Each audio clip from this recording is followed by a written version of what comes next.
오늘 읽어 주시는 하나님의 말씀은 사무엘상 1장 9절부터 20절까지 말씀이에요. 우리 같이 교독하도록 하겠습니다. 제가 먼저 읽을게요. 한나가 마음이 괴로워서 여호와께 기도하고 통곡하며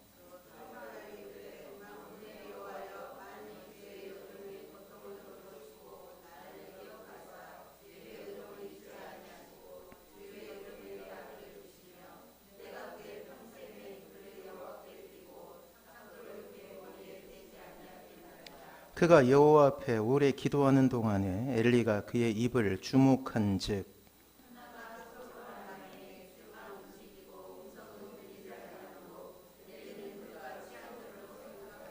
엘리가 그에게 이르되 내가 언제까지 취하여 있겠느냐 포도주를 끊으라 하니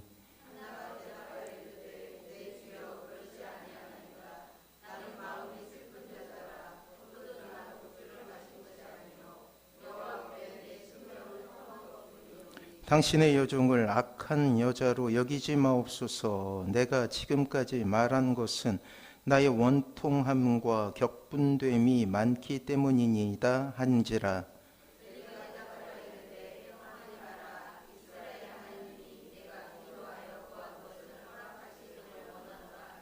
이르되 당신의 여종이 당신께 은혜 입기를 원하나이다 하고 가서 먹고 얼굴에 다시는 근심빛이 없더라.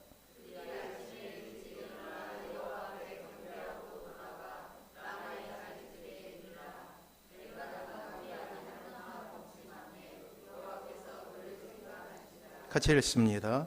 한나가 임신하고 때가 이름에 아들을 낳아 사무엘이라 이름하였으니 이는 내가 여호와께 그를 구하였다 함이더라. 아멘. 옆에 분하고 인사하도록 할게요. 사랑하고 축복합니다. 사랑하고 축복합니다. 오늘은 복음으로 산다는 것, 그 13번째 은혜를 헤아림이라는 제목으로 하나님의 뜻을 구하도록 하겠습니다. 그에게 주어진 시간은 5분이었어요. 5분 후 젊은 사형수는 세상에 없게 됩니다. 그의 나이 이제 갓 28, 1849년 세모누표 광장에서 죽음을 맞이하게 된 한 청년이 두려움에 떨고 있었어요. 지평관은 다시 한번 그에게 소리칩니다. 자, 이제 4분이 남았다. 그는 이제 더욱 절박해졌습니다. 가족과 친구의 얼굴이 스쳐 지나갑니다. 2분 전, 이렇게 삶이 끝나다니 후회할 시간도 부족하구나. 그는 마지막으로 주위를 둘러봅니다. 매서운 칼바람이 불고 있었지만 곧 그것조차 느낄 수 없다는 생각에 눈물이 흐르기 시작해요. 마른 땅바닥을 맨발로 걸으며 그 냉기를 느끼고 싶다는 생각이 더없이 간절해지자 그의 눈물은 더 뜨거워집니다. 자, 이제 집행을 시작하라. 탄원이 장전되고 깃발이 내려지는 순간 한 병사가 흰 수건을 흔들며 형장에 뛰어듭니다. 그리고 이렇게 말합니다. 사형 집행을 멈추시오. 사형 대신 유배를 보내라는 전갈이 담긴 칙서가 건네지지요. 죽음의 문턱에서 젊은 사형수는 그렇게 맨발로 돌아옵니다. 그날 밤 그는 동생에게 긴 편지를 쓰죠. 모든 순간이 행복일 수 있다는 것을 죽음과 마주해서야 알게 되었다. 이제 내 삶은 바뀔 것이다. 시베리아에서 보내게 된 4년의 유배 생활 동안 이 청년은 혹한에 추위에 떨며 종이와 펜이 허락될 리 없는 철장 안에서 머릿속으로 책 한 권을 써내려가기 시작합니다. 그리고 그 모든 것을 외워버리죠. 그날로부터 30여 년을 더 살았던 그 젊은 사형수는 삶은 5분의 연속이라는 일념으로 집필에 평생을 다 바치게 됩니다. 1881년 러시아를 대표하는 세계적인 대문호라는 칭송을 받으며 기꺼이 다시 그는 죽음과 마주하게 됩니다. 러시아 대문호 도스토옙스키는 28살 때 국가 내란 음모 사건에 연루되어 사형 선고를 받게 되었어요. 그는 사형에 앞서 마지막 5분을 보낼 준비를 하게 됩니다. 2분은 친구들을 회상하고 또 2분은 살아온 28년을 돌아보고 1분은 찬란한 세상을 바라보며 아름답게 삶을 마감하겠다라고 다짐합니다. 사형이 집행되어 계획대로 2분을 보냈고 또 3분을 남게 되었죠. 지난 시간을 되돌아보는데 삶이 모두 후회로 가득 찹니다. 나머지 1분을 쓰기도 전에 집행자가 총에 탄원을 장착하는 소리가 철컥하고 들리게 돼요.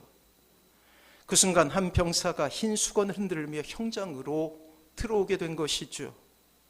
도스토옙스키에게 사형 대신 시베리아로 유배를 시키라는 특사가 내려진 거예요. 그는 자신에게 주어진 새 삶에 감사하며 최선을 다하여 살기로 다짐하게 됩니다. 그리고 이 우리가 잘 아는 대로 죄와 벌과 그리고 카라마조프 후예들과 같은 명절을 남기며 자신과 같이 시대에 고통받는 이들을 소설로 그리다가 생을 마감하게 되었어요.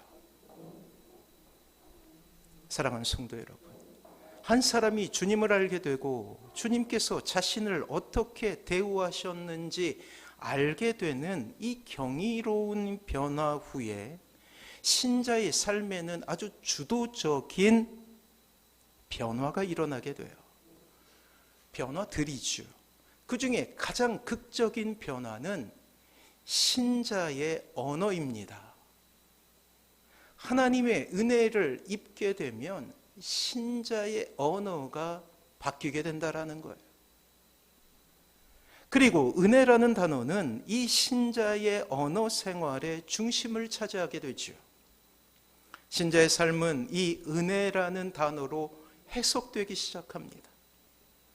이제 아무리 힘든 인생을 겪고 죽음 직전의 상황에 이르고 그리고 절망이 자신의 삶을 덮친다 할지라도 또한 캄캄하고 어두운 터널을 지난다 하더라도 그럼에도 불구하고 이 은혜라는 단어는 끊임없이 신자를 하나님께로 향하게 하며 이 지독한 절망조차도 감사로 해석할 수 있는 힘을 주게 되는 거예요.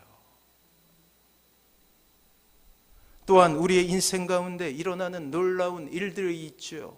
우리의 삶을 웃음으로 넘치게 하고 환희로 바꾸는 경험, 우리가 소원했던 일이 일어나거나 시험에 합격했을 때 혹은 좋은 직장에 취업하거나 생각하지 않았던 기쁨을 경험하게 되었을 때, 또 원치 않는 질병 가운데서 해방되었을 때, 도저히 풀리지 않는 오랫동안의 인생의 숙제가 풀렸을 때, 이 은혜라는 단어는 신자의 기쁨을 표현하는 단어가 된다라는 사실이에요.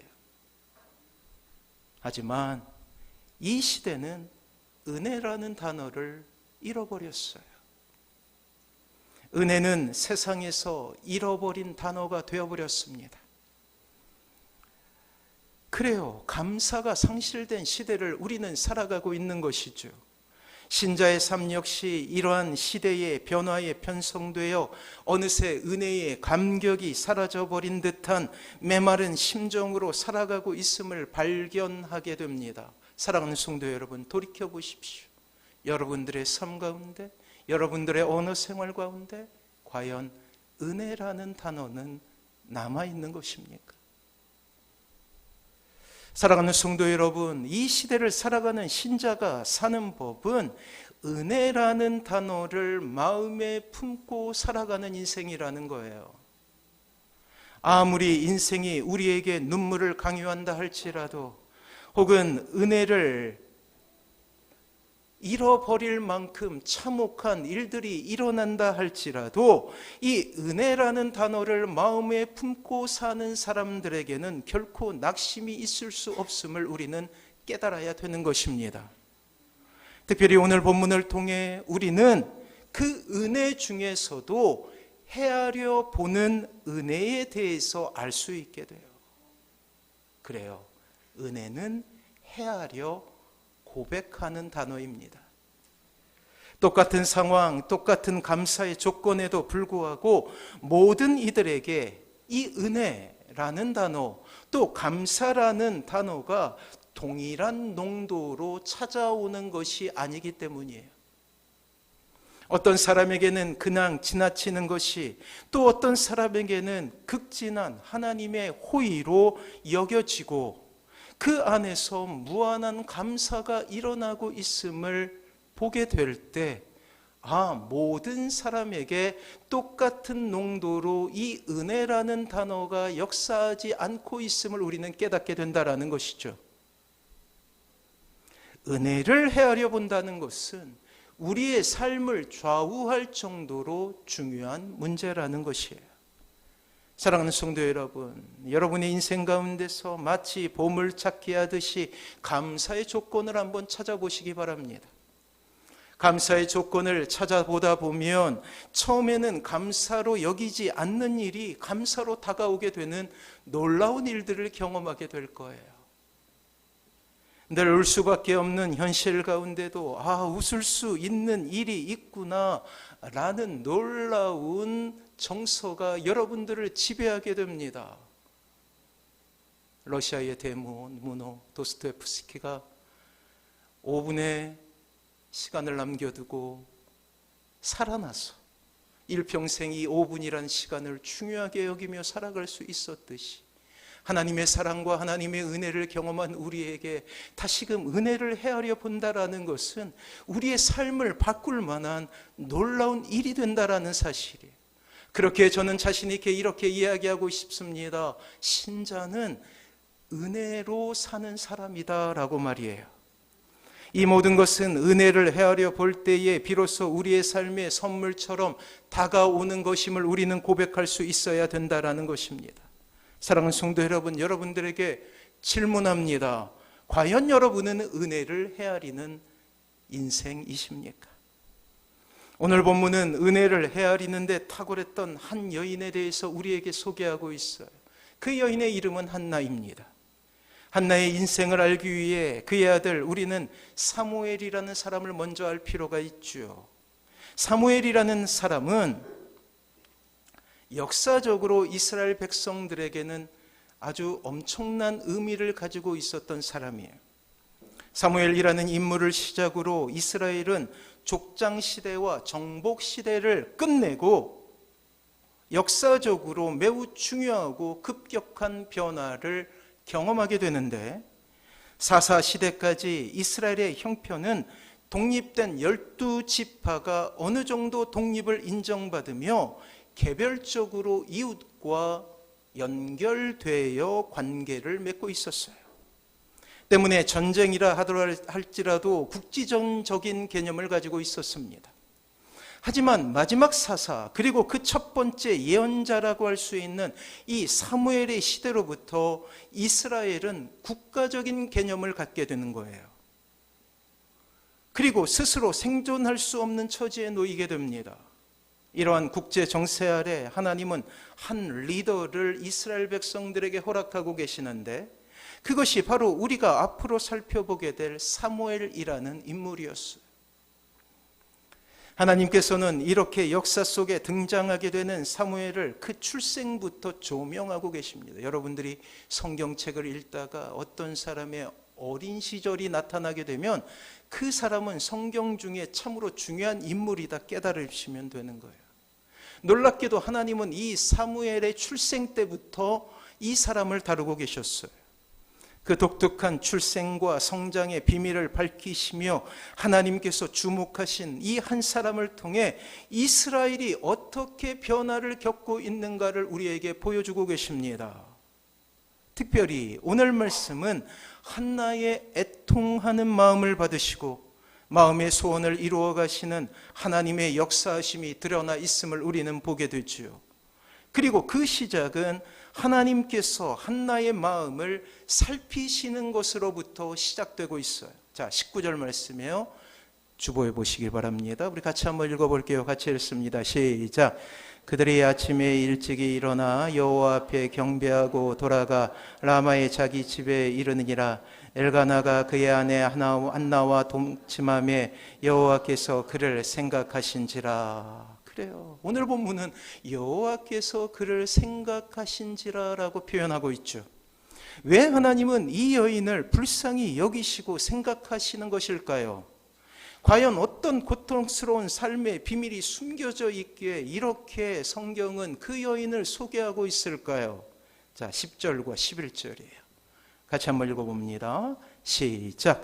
한나가 마음이 괴로워서 여호와께 기도하고 통곡하며 서원하여 이르되 만군의 여호와여, 만일 주의 여종의 고통을 돌보시고 나를 기억하사 주의 여종을 잊지 아니하시고 주의 여종에게 아들을 주시면 내가 그의 평생에 그를 여호와께 드리고 삭도를 그의 머리에 대지 아니하겠나이다. 자, 오늘 본문의 전반부를 통하여서 우리는 이 한 여인의, 이 한나의 고통스러운 인생을 엿볼 수 있게 되죠. 그렇습니다. 그의 기도 제목을 통해 그 여인이 당하고 있었던 여러 가지 고통을 헤아릴 수 있게 되는 것이에요.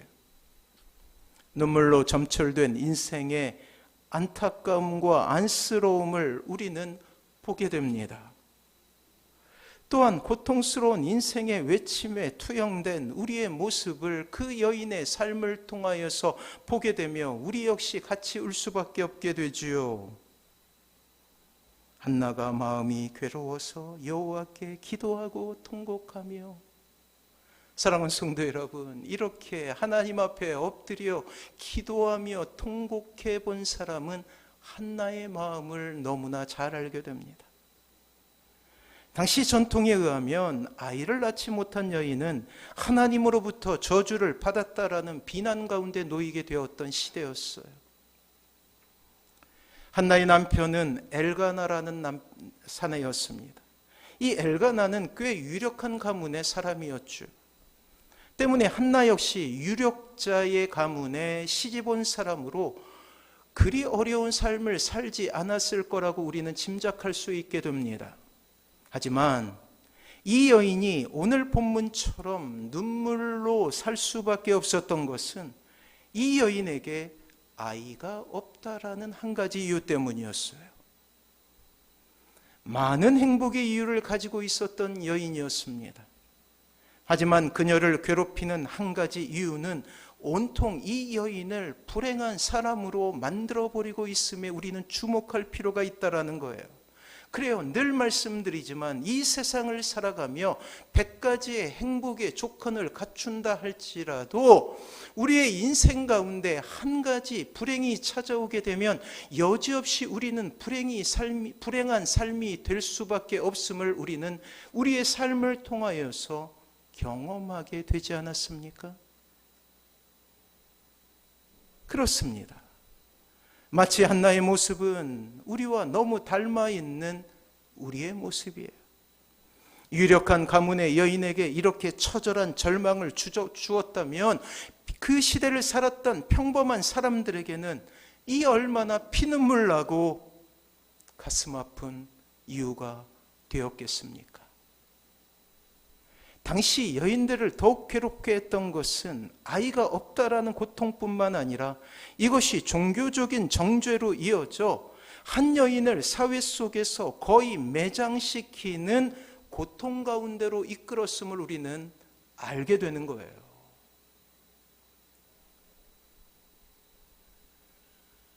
우리나라도 이제 60년대, 70년대 아이를 많이 낳지 않았습니까?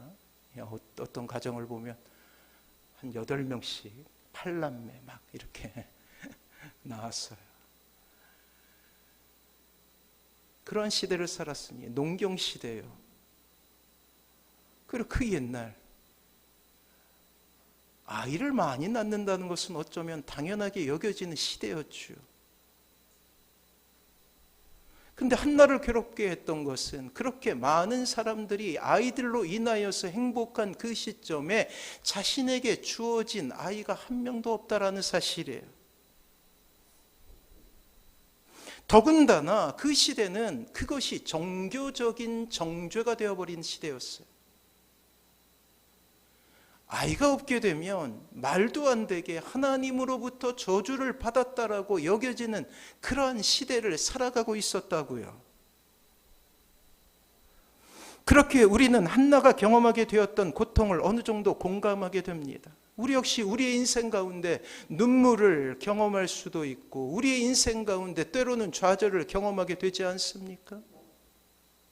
놀라운 것은 그렇게 종교적인 정죄가 만연한 그때에 그 모든 것을 뒤집는 하나님의 돌보심이 이 한나에게 임했다라는 사실에, 이것은 비단 한나에게만 아니라 당시 종교적인 굴레 아래서 고통당하던 많은 소외당한 인생들을 향한 하나님의 응답이죠.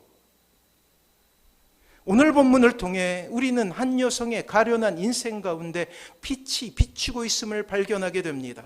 그리고 그 응답은 이렇게 표현되어 여호와께서 그를 생각하신지라, 이 구절을 통하여서 아주 짙게 배어 있습니다.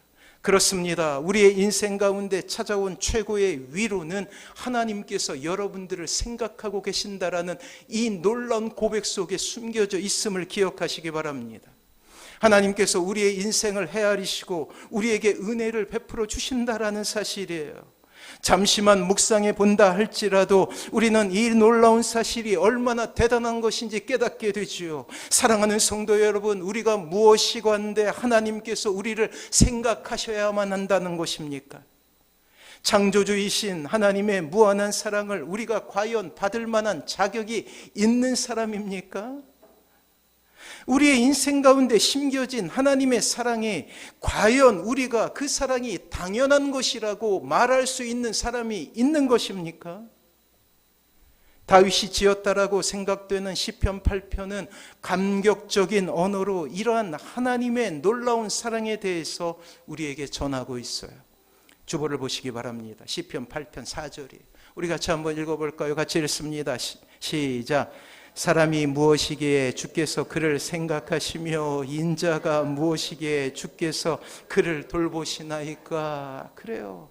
인생의 깊은 시름과 절망을 지나간 시편 저자인 다윗은 자신의 인생 가운데 하나님의 은혜를 보며 감격하지 않을 수 없었어요. 왕으로 등극하기까지 우리가 잘 아는 대로 그의 인생 가운데 임한 고난과 아픔은 말로 형용할 수 없는 것이었습니다. 그 고난과 절망과 아픔 가운데 경험하게 되는 인생의 깊은 시름에도 다윗은 하나님께서 베풀어 주시는 놀라운 사랑을 깨닫게 되었죠. 그리고 인생의 벼랑 끝에서 발견한 그 하나님의 사랑을 경험했기에 다윗은 그의 인생 가운데 경험한 하나님을 놀라운 언어로 표현하기 시작합니다. 하나님의 은혜에 대한 감격이 있기에 그 위대한 고백은 그의 인생의 찬양이 되어서 흘러나오고 있어요. 사람이 무엇이기에 주께서 그를 생각하시며 인자가 무엇이기에 주께서 그를 돌보시나이까. 인생의 한없는 절망 가운데서 건져 올린 놀라운 통찰이에요. 그래요. 하나님께서 우리를 생각하신다라는 것, 인생의 밑바닥을 경험한 사람만이 올려드릴 수 있는 위대한 하나님에 대한 고백이지요. 그렇습니다. 시인은 그러한 인생 가운데 하나님의 돌보심을 깨닫게 되고 그리고 감격합니다. 그리고 나와 함께 하시는 하나님, 나의 인생 가운데 개입하시어 주님의 은혜를 베풀어 주시는 그 하나님의 사랑을 경험하며 이 땅의 모든 피조물이 고백해야 될 놀라운 그러한 찬양을 입에서 흘려보내고 있다라는 거예요. 사랑하는 성도 여러분, 우리는 결코 우리의 인생 가운데 하나님의 사랑에 대해 그것이 당연하다라고 고백할 수 있는 존재가 없음을 기억하시기 바랍니다. 우리가 만약 우리의 죄악을 잠시라도 심각하게 묵상한다면 우리가 짊어지고 있는 죄악의 깊이 때문에 우리는 결코 그 수렁에서 헤어나올 수 없을 거예요. 반대로 그것은 우리에게 다시 구원받은 자로서의 사랑이 얼마나 깊고 큰 것임을 깨닫게 하고 있다라는 사실이죠. 사랑하는 성도 여러분, 이러한 죄인인 우리를 하나님께서 생각하십니다. 굳이 그러하실 필요 없는데 우리의 고통을 헤아리시고 그 좌절 가운데서 다시금 회복을 주십니다. 고통 가운데 있는 우리를 안으시고 하나님의 사랑으로 덮어주신다라는 거예요. 이것이 우리가 받은 하나님의 사랑이에요. 사랑하는 성도 여러분, 이러한 하나님의 은혜를 우리는 받고 살아온 것이죠. 앞으로의 우리의 인생 역시 이러한 은혜로 채워지게 될 것입니다. 이것을 믿으시기 바랍니다. 먼저 우리를 헤아려 주신 그 하나님의 사랑이 우리와 함께하고 있기 때문이에요. 사랑하는 성도 여러분, 저는 말씀드립니다. 이 땅의 신자에게도 어려움이 있음을 말이에요. 고난과 눈물이 있을 수도 있어. 그래요. 만사형통이라는 것은 세상에서 말하는 삶의 모습이에요. 만세형통을 경험하며 살아가는 사람들은 없습니다. 하지만 기억하십시오. 동일한 은혜가 우리의 인생 가운데 역사하고 또한 예비되어 있지만 그 은혜를 가슴에 품고 살아가는 사람은 많지 않음을 말이에요. 평생 그 은혜에 감격하며 은혜 가운데 살아가는 사람은 많지 않다라는 사실이에요. 잠깐 뜨거워진 사람은 많고 잠깐 받은 은혜로 눈물을 흘리는 사람은 많지만 그 은혜에 매여 평생을 하나님께 올리는 사람은 많지 않다라는 사실이에요. 우리 가정에는 은혜의 상징이 있어요. 평생 하나님께서는 이 아이를 보면서 감사하게 만드는 그런 믿음의 고백을 하게 하는 아이가 있습니다. 저희 부부가 결혼을 하고 첫 번째 닥친 문제 가운데 시작되었어요. 마치 한나와 같이 이게 젊디 젊은 그 부부에게는 아이가 생기지 않았습니다. 그래서 이제 병원도 가보고 여러 가지 방법을 동원해서 알아보기도 하고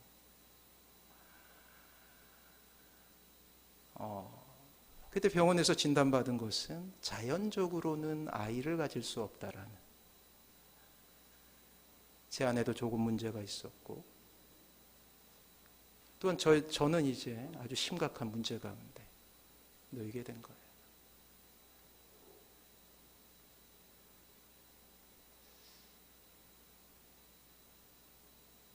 그때 목사였지만 얼마나 큰 절망이 오는지, 그래서 한나의 마음을 잘 알고 있어요. 저는 기도하기로 작정하고 하나님 앞에 구합니다. 놀라운 것은 위기의 순간에는 여자들의 믿음이 빛나요. 저는 목사였지만 그때 제 아내가 더 담대했어요. 놀랍게도 하나님께서 결혼한 지 3년 만에 아이를 허락하시게 됩니다. 그 아이가 바로 저기서 이 자막을 다루고 있는 우리 경진이에요. 이 경진이를 보면 그때의 감격이 살아나요. 경진이를 이제 자라고 이제 분가를 하고 독립을 하겠지만 언제까지라도 이 아이는 하나님의 은혜를 알게 하는 상징이 되는 거예요. 우리 부부에게 있어서는 말이에요. 그리고 놀랍게도 하나님께 선물처럼 둘째를 허락하십니다. 생각하지도 않았던 은혜예요. 하나로 만족했죠. 그런데 그때 다시금 셋째를 허락하셨어요. 오 하나님. 저희 가정은 아이가 셋이에요. 꿈에도 생각하지 못한 불가능한 일이 일어나게 된 것이죠. 그래서 우리 아이들을 보면 문제도 많고 탈도 많지만 그래도 이 아이들을 보면 하나님의 은혜가 떠올리게 됩니다. 사랑하는 성도 여러분, 다시 한번 말씀드리지만 은혜를 헤아리며 은혜를 곱씹으며 평생 이 은혜를 가지고 살아가는 사람은 많지 않아요. 먹구름의 인생에 이제 빛이 비치고 진하게 퍼붓는 인생의 소나기가 지나가면 여지없이 우리의 인생 가운데 주님은 사라지고, 그렇게도 우리의 눈에서 눈물을 흘리게 했던 감격의 단어는, 은혜라는 단어는 더 이상 우리의 언어가 되지 않습니다. 은혜라는 단어는 마치 이국의 언어처럼 너무나 낯선 것이 되고, 오히려 우리의 인생 가운데 찾아오게 되는 불행 하나로 인하여서 은혜라는 삶은 사라지게 되는 것이죠. 그리고 불평과 불만이 넘치게 됩니다. 이것이 우리의 모습이라는 거예요. 감사라는 단어는 처음 보는 단어처럼 딱딱하게 굳어버리는 것이 우리의 모습은 아닙니까? 십자가의 사랑이 여전히 우리에게 비추고 있음에도 불구하고, 저 십자가 여전히 주님이 우리를 사랑함의 상징임에도 불구하고 그 사랑 모른다 애써 외면하는 것이 우리의 인생이 될 수 있다라는 사실이, 어느새 신자의 삶은 종교인의 삶이 되어 매주 동일하게 교회에 나오지만 딱딱히 굳어진 마음은 오늘 하루 예배를 마쳤다라는 말로 위안을 삼으며 쓸쓸하게 세상 속으로 돌아가는 것은 아닌가, 저는 여러분들에게 묻고 싶다라는 것입니다. 그렇습니다. 오늘, 아니 우리의 인생 가운데 다시 필요한 것은 은혜라는 이 놀라운 단어예요. 주님이 우리에게 보여주셨던 그 은혜라는 말이 주는 가슴 넉넉한 사랑이야말로 이 땅에서 호흡이 끊어지는 그 순간까지 유일하게 우리의 인생을 다시금 회복시키고, 우리의 인생 가운데 다시금 빛을 비추고, 우리의 인생 가운데 다시금 감사를 흘러나오게 하며 우리의 인생 가운데 찬양이 사라지지 않게 하는 이유가 된다라는 것입니다. 만약 여러분들의 인생 가운데 찬양이 사라졌다라면, 만약 여러분들의 인생 가운데 감사가 사라졌다라면 여러분들의 인생 가운데 은혜라는 이 감격의 언어를 잃어버렸기 때문임을 기억하시기 바랍니다. 그리고 우리에게는 과제가 있습니다. 그렇습니다. 이 은혜라는 단어를 회복하는 거예요. 사랑하는 성도 여러분, 한나는 이런 하나님의 은혜에 진정 감사를 올릴 수 있는 사람이었습니다. 한나의 삶이 오늘날 우리에게 감동을 주는 이유는 은혜를 은혜로 알 수 있는 놀라운 감수성이 이 한나의 삶 가운데는 있었다라는 사실이에요. 은혜를 헤아리기에 너무나 아름다운 인생의 모습을 우리에게 보여주고 있죠. 그렇습니다. 그리하여 우리는 이 한나가 바라봤던 주님의 은혜로 우리는 살아갈 수 있어야 되는 거예요. 사랑하는 성도 여러분, 우리에게 진짜 필요한 것은 은혜의 회복입니다. 이 은혜는 우리의 인생에 감사를 불러오게 될 거예요. 황량한 삶의 연속 가운데서도 감사를 캐낼 수 있는 놀라운 지혜를 허락하게 될 것입니다. 또한 이 은혜는 우리의 인생에 생동감을 더하게 될 것입니다. 우리의 인생 가운데 어둠이 밀려오고 우리의 인생 가운데 우울감이 밀려올 때마다 이 은혜라는 단어는 그 우울감에서 벗어나서 하나님으로 말미암아서 기뻐하며 이 세상을 사는 이유가 될 것입니다. 또한 이 은혜는 우리의 인생을 불굴의 인생으로 만들어 가게 될 거예요. 사랑하는 성도 여러분, 신자라 할지라도 이 세상에서 실패할 수 있어요. 신자라 할지라도 이 세상에서 좌절할 수도 있습니다. 신자라 할지라도 이 세상에서 사건과 사고에 휘말려서 절망 가운데 신음하는 인생을 살아갈 수 있다고요. 하지만 우리의 인생 가운데 이 은혜라는 글자를 붙잡게 된다면 그 절망과 아픔 가운데서도 다시금 소망을 바라보며 웃을 수 있는 놀라운 은혜가 있을 수 있음을 기억하시기 바랍니다. 그래요. 우리의 인생 가운데 필요한 것은 은혜의 회복입니다. 이렇게 은혜 가운데 있기 위해 우리가 가져야 될 마음은 헤아려 보는 거예요. 마치 우리가 초등학교 때 소풍 가서 보물찾기 하듯이 찾아보는 거예요. 사랑하는 성도 여러분, 이 아침 하나님의 은혜를 한번 헤아려 보십시오. 헤아린다는 건 세본다는 거예요. 여러분들의 인생의 골짜기마다 하나님의 은혜가 있지 않았습니까? 여러분들의 삶 가운데 어둠이 밀려오고 좌절이 밀려올 때마다 하나님의 도우심이 있었어요. 묵상해 보십시오. 묵상이란 소가 되새김질 하듯이 곱씹어보고 곱씹어보는 것입니다. 헤아릴 수 있는 마음이야말로 신자가 이 땅을 아름답게 살 수 있는 은혜의 방편임을 우리는 기억하면서 끊임없이 묵상해야 된다라는 거예요. 헤아릴 수 있는 능력이야말로 우리의 인생 가운데 가장 필요한 삶의 방법입니다. 헤아리는 은혜 가운데 거하시는 사랑하는 모든 성도님들 되시기를 바랍니다. 자, 이렇게 은혜를 헤아리는 인생을 살아가게 될 때 신자는 가장 행복한 삶을 살 수 있어요. 아, 그래요. 은혜를 헤아리며 사는 인생은 결국 나를 위한 삶이라는 거예요.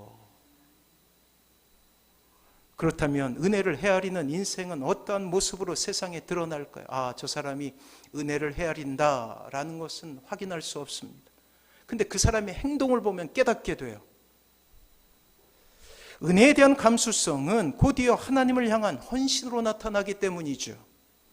헌신은 바로 이스라엘 역사를 신정주의 깃발 아래 하나로 만드는 일로 이어지게 됩니다. 한 여인이 마음을 먹었더니 나라가 변하기 시작했다라는 사실이에요. 위대한 사무엘을 통하여 하나님의 나라가 연약한 족장 국가를 다시금 든든히 세우는 놀라운 일로 변화되고 있음을 우리는 깨닫게 된다라는 거예요. 자, 이 여인의 헌신을 한번 보도록 하겠습니다. 27절과 28절인 제가 한번 읽어볼게요. 한번 들어보십시오. 이 아이를 위하여 내가 기도하였더니 내가 구하는 기도한 바를 여호와께서 내게 허락하신지라. 그러므로 나도 그를 여호와께 드리되 그의 평생을 여호와께 드리나이다 하고 그가 거기서 여호와께 경배하니라. 사랑하는 성도 여러분, 저를 보십시오. 사무엘은 한나에게 어떠한 의미일까요?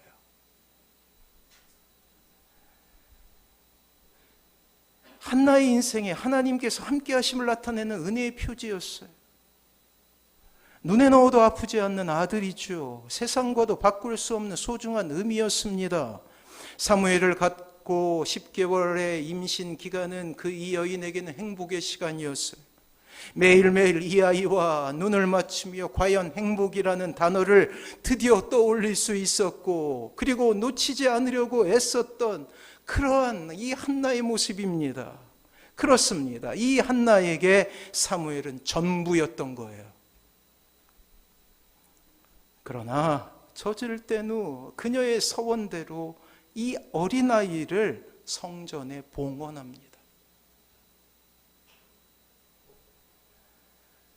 엘리 제사장에게 보내죠. 그리고 성전에서 자라게 하는 거예요. 나머지 자신의 행복을 포기하고 하나님께 이 아이의 인생을 드리고 있음을 보게 됩니다.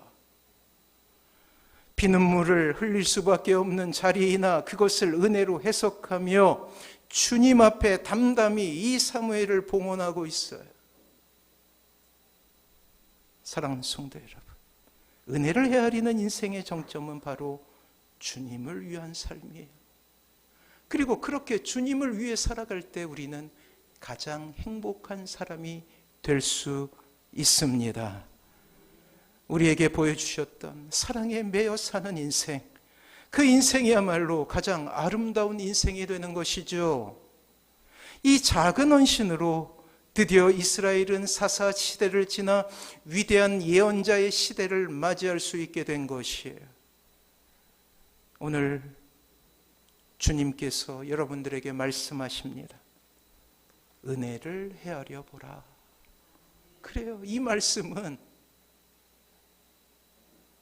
여러분들을 위한 말씀이에요. 은혜를 헤아리는 이들이 살아가는 길은 행복의 길이기 때문입니다. 행복은 쟁취하는 것이 아니에요. 행복은 쫓아가는 것이 아닙니다. 하나님 안에 있을 때 우리는 행복한 인생이 되는 거예요. 그리고 그렇게 행복한 인생이 되기 위해서 우리가 견지해야 될 삶이 있죠. 그렇습니다. 그것은 은혜를 헤아려 보는 것입니다.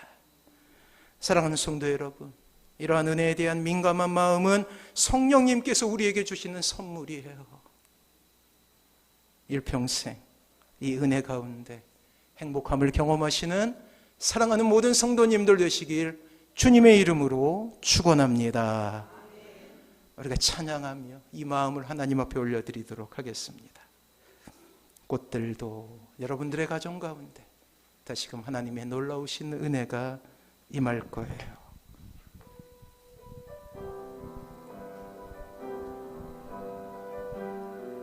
이곳에 생명샘 솟아나 눈물 골짝 지나갈 때에 모자나 열매 맺히고 웃음소리 넘쳐나리라. 꽃들도 구름도 바람도 넓은 바다도 찬양하라 찬양하라 예수를. 하늘을 울리며 노래해 나의 영혼아. 은혜의 주 은혜의 주 은혜의 주. 그날에 하늘이 열리고 그날에 하늘이 열리고 모든 이가 보게 되리라. 마침내 꽃들이 피고 영광의 주가 오시리라. 꽃들도 구름도 바람도 넓은 바다도 찬양하라 찬양하라 예수를. 하늘을 울리며 노래해 나의 영혼아. 은혜의 주 은혜의 주 은혜의 주. 그날에 하늘이 열리고 그날에 하늘이 열리고 모든 이가 보게 되리라. 마침내 꽃들이 피고 영광의 주가 오시리라. 꽃들도 구름도 바람도 넓은 바다도 찬양하라 찬양하라 예수를. 하늘을 울리며 노래해 나의 영혼아. 은혜의 주 은혜의 주 은혜의 주. 사랑하는 성도 여러분, 그렇습니다. 오늘 가는 길이 사막이라 할지라도, 오늘 가는 길이 고통이라 할지라도 이미 주님께서 우리에게 보여주신 은혜가 있어요. 십자가는 그것을 우리에게 증명하고 있습니다. 십자가는 그 은혜를 우리에게 소리치고 있어요. 여전히 십자가는 우리에게 설교하고 있습니다. 하나님의 은혜를 헤아려 보라고.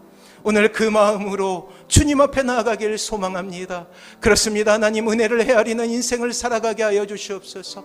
하나님만을 바라보는 인생이 되게 하여 주시옵소서. 특별히 사랑하는 자녀들을 위해서 우리가 기도할 거예요. 하나님, 우리의 자녀들이 은혜를 사모하는 인생, 은혜를 헤아리는 인생이 될 수 있게 해달라고 우리 주여 한번 물어같이 기도하도록 하겠습니다.